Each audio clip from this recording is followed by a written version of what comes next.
নমস্কার, আমি জ্যোতিষ সম্রাট বিনয় শাস্ত্রী। আশা করি ঈশ্বরের কৃপায় আপনারা ভালোই আছেন। আজকে আমার ভিডিওর আলোচ্য বিষয় বৃশ্চিক রাশি বা লগ্নের ওপর রবির গোচরের প্রভাব। অর্থাৎ রবি পয়লা চৈত্র বা 16 মার্চ যে মীন রাশিতে প্রবেশ করেছে, আর এই মীন রাশিতে অলরেডি শনিদেব আছে। তাহলে মীন রাশিতে পিতা পুত্রের সাক্ষাৎ, এতে বৃশ্চিক রাশি বা লগ্নের জাতক জাতিকাদের উপর কীরূপ প্রভাব বিস্তার করবে। আমি একটা কথা বলে নিই, যারা কমেন্ট করেছেন তাদের জন্য অসংখ্য ধন্যবাদ। কিন্তু আমি বলছি কমেন্টগুলো এমন ধরনের করবেন যাতে সবার উপকার হবে। কমন প্রশ্ন, কোথাও বুঝতে পারলেন না সেরকম ধরনের প্রশ্ন, বা কোথাও আপনার বুঝতে চাইছেন, বা কী ধরনের ভিডিও আপনার দরকার সেগুলো বলবেন। আবার যদি আমার কিছু ভুল ত্রুটি থাকে বা আমার বলার যদি আপনার কিছু অ্যাডভাইস দেওয়া থাকে অবশ্যই দেবেন। আমি তো সব জানতা নই, বা আমার সব টেকনিকই যে আপনার ভালো লাগবে তা নয়। যদি কিছু অ্যাডভাইস দেওয়া থাকে দেবেন, সম্ভব হলে আমি সেটা গ্রহণ করব। আগের দিনে যেমন প্রশ্ন করেছিল তাদের প্রশ্নগুলো কিছু উত্তর আমি দিয়েছি। এরকম কমন প্রশ্ন করবেন যাতে সবার উপকার হবে। আর আপনি ডেট অফ বার্থ এইগুলো দিয়ে তার বিচার বিশ্লেষণ করা মানে 1 ঘন্টা টাইমের ব্যাপার, এটা তো সম্ভব নয়। দেখুন, এটাই তো আমার জীবিকা, এটাই তো আমার ব্যবসা। সুতরাং আপনারা এই ধরনের রিকোয়েস্ট প্লিজ করবেন না। আপনি কমন প্রশ্ন করুন, কি গোচর, কার গোচর এইসব জানতে চান, কোনো গ্রহের কারকতা, কোনো যোগ, কোনো বিষ যোগ বা কোনো শুভ যোগ, আপনি যা খুশি হোয়াট এভার ইউ লাইক আপনি জিজ্ঞাসা করতে পারেন।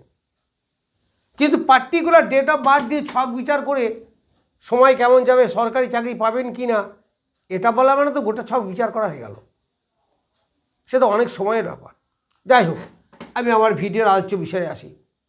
আপনারা কমন প্রশ্ন করবেন, যে প্রশ্নের উত্তর সবাই শুনবে। এই বৃশ্চিক রাশি বা লগ্নের পঞ্চম স্থান হচ্ছে মীন রাশি। তাহলে এই পঞ্চম স্থানে কে যাচ্ছে? দশমপতি, দশমপতি রবি। তার দশমপতি যদি পঞ্চমে যায় নিশ্চিত রাজযোগ, ডেভেলপমেন্ট। আবার বৃশ্চিক রাশি বা লগ্ন সাপেক্ষে শনি তৃতীয়পতি, চতুর্থপতি, তাহলে চতুর্থপতি পঞ্চমপতির যোগ, দারুণ রেজাল্ট, খুব ভালো রেজাল্ট। কিন্তু আপনি সেই ভালো রেজাল্ট কি পাবেন? আশা করা যায় না। কিছু ভালো অবশ্যই পাবেন, কারণ শনি হচ্ছে এই লগ্নের পক্ষে শুভ অশুভ মিলিত গ্রহ, মানে অশুভই বলা যায়। রবি অবশ্যই শুভ। তাহলে রবি যে দশমপতি পঞ্চমে যায় ভালো, কর্মের শ্রীবৃদ্ধি হবে। যারা স্টুডেন্ট তাদের পড়াশোনায় ডেভেলপমেন্ট হবে। তার মানে পঞ্চম হচ্ছে আমাদের প্রকাশ স্থান, বিকাশ স্থান, যেটা আমরা আশা করি, ফলের আশা তো করি, এই ফলের আশা। কিন্তু সেখানে খুব ভালো হবে না। কেন? শনি রবির যোগ। এই শনি রবি যোগকে আমরা বিষ যোগ বলি। কেন বলি? কেন দেখুন, এই ব্যাপারে একটা গল্প আছে। গল্প না, সত্যি হোক বা মিথ্যা হোক, যাই হোক, আমরা যেভাবে শিখেছি পৌরাণিক কাহিনী অনুসারে, যে রবির স্ত্রী হচ্ছে সঞ্জনা বা সংজ্ঞা, যে যাই বলে। এই রবির তেজ সহ্য করতে না পেরে সে তার অবয়ব একটা মূর্তি ছায়া নামে রেখে বনে চলে যায়। এই ছায়াদেবী রবির কাছে থাকে। রবি কিন্তু বুঝতেও পারেনি যে এটা আমার স্ত্রী, অরিজিনাল নয়। তারপর সঞ্জনা বনে গিয়ে তপস্যা করে, তার ক্ষত বিক্ষত যে পুড়ে যাওয়া সেগুলোই ভেষজ দিয়ে ঠিক করার চেষ্টা করে। এই অবস্থায় রবি বুঝতে পারে যে এটা কে। তারপরে অনেক বৃত্তান্ত আছে। যাক, এই ঘটনার মধ্যে দিয়ে শনিদেবের জন্ম হয়। তাহলে শনিদেবের যখন জন্ম হয়, তখন তার দুই স্ত্রী সঞ্জনা এবং ছায়া। ফলে রবির কাছ থেকে কিন্তু সেরকম ভালোবাসা, স্নেহ, পিতৃস্নেহ যতটা পাওয়া দরকার পায়নি। তবে যে মূল সমস্যাই কিন্তু বিরাট সমস্যা কিছু নেই, তবে লজিক্যালি কিন্তু এদের দুজনের মধ্যে বিরাট ডিফারেন্স। কারণ শনির মতামত একটা, আবার দাদা যমরাজ তার সঙ্গে দ্বন্দ্ব, সে অনেক পৌরাণিক কাহিনী আছে, সেগুলো জানলে এগুলো বোঝাতে সুবিধা হয়। কিন্তু সে বলতে গেলে তো গল্পটা বলতেই তো 15 মিনিট লেগে যাবে। একটা আভাস দিয়ে রাখলাম। তাহলে এদের দুজনের মধ্যে লজিক্যালি কিন্তু অনেক ডিস্টেন্স। এই জন্য দেখবেন শনি রবির এই যোগ যদি কারো ছকে থেকে থাকে, দেখবেন পিতা পুত্রের মধ্যে মতপার্থক্য হয় ভীষণ। অনেকের অল্প বয়সে পিতা মারা যায়, বা অনেকের পিতা শরীর নিয়ে খুব ভোগে। তবে যদি এরা দূরে থাকে তবে অতটা দ্বন্দ্ব হয় না। পিতার মতামত ছেলে সহ্য করতে পারে না, আবার ছেলের কথাও পিতা মানে না। এই রকম একটা দ্বন্দ্ব এদের মধ্যে আছে। এই জন্য এদের বলা হয় 20 যোগ।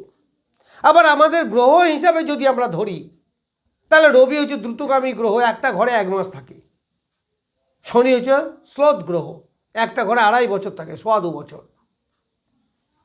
রবি হচ্ছে অগ্নিকারক গ্রহ, শনিদেব হচ্ছে বায়ুকারক গ্রহ। শনি ঠান্ডা শীতল। আবার এইটা রাশিটা হচ্ছে জলরাশি। এখানে শনির অনেকটা ফেভারেবল হলেও রবির কিন্তু ফেভারেবল নয়, কারণ জলতত্ত্বের রাশি তো মীন রাশি। তাহলে এই রকম একটা জায়গায় যদি হয়, তাহলে শনি রবির যে মিলিত ফল, সেই ফল কি ভালো পাওয়া যাবে? থাকবে না তো। দুটো ভিন্ন মতের লোক যদি এক জায়গায় থাকে, তাহলে বারবারই তাতে কি দ্বন্দ্ব লাগবে।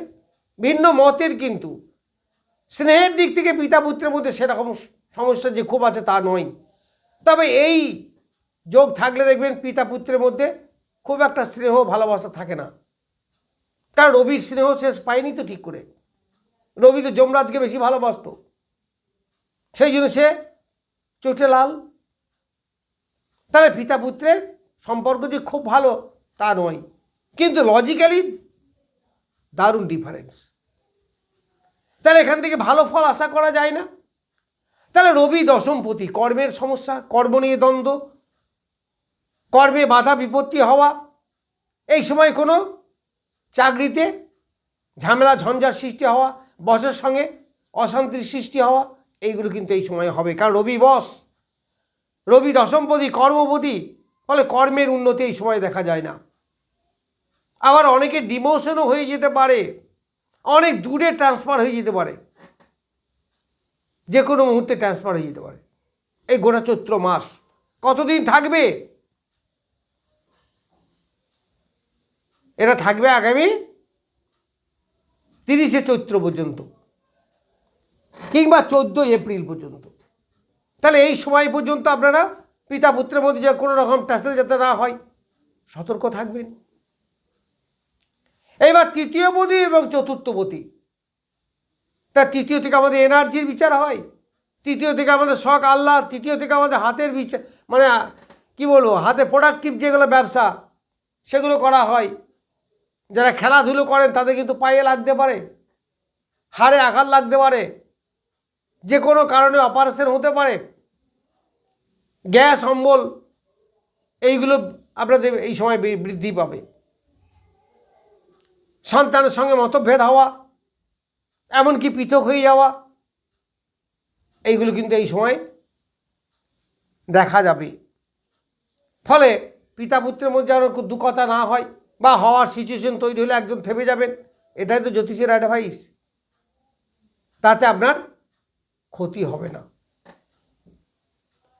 পঞ্চম থেকে আমাদের পুত্রের শরীর স্বাস্থ্য, সন্তানের শরীর স্বাস্থ্য, সে পুত্রই হোক আর কন্যাই হোক, যাই হোক, তার শরীর স্বাস্থ্য ডিস্টার্ব করতে পারে।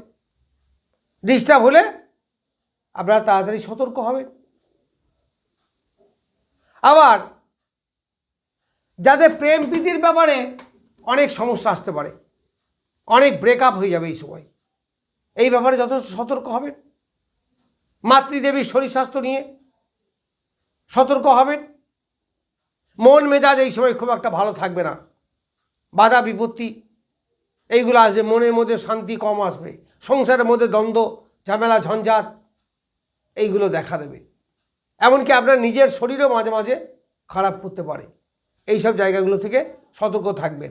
যেহেতু এটা একটা 20 যোগ, আবার পঞ্চম স্থান, একটা ভালো জায়গা, তাহলে ভালো কিছু শোনানোই দরকার, কিন্তু খুব ভালো আশা করা যায় না। তবে আমি বলবো এই যেগুলো বললাম এগুলো থেকে সতর্ক থাকবেন, তাতে আপনি অনেকটা বেনিফিটেড হবেন। কোনো রিস্ক এই সময় নেবেন না। পিতার শরীর খারাপ করলেও পিতার অর্থ নষ্ট হওয়া এগুলো হতে পারে, সন্তানের ব্যাপারে অর্থের নষ্ট হওয়া, বিশেষ করে রোগ বালাইয়ের ব্যাপারে শরীর স্বাস্থ্য প্রতি যত্ন নেবেন। যাই হোক, আমি বৃশ্চিক রাশিতে রবি এবং শনির প্রভাব সম্বন্ধে কিছু বললাম। নমস্কার, আজ এ পর্যন্ত।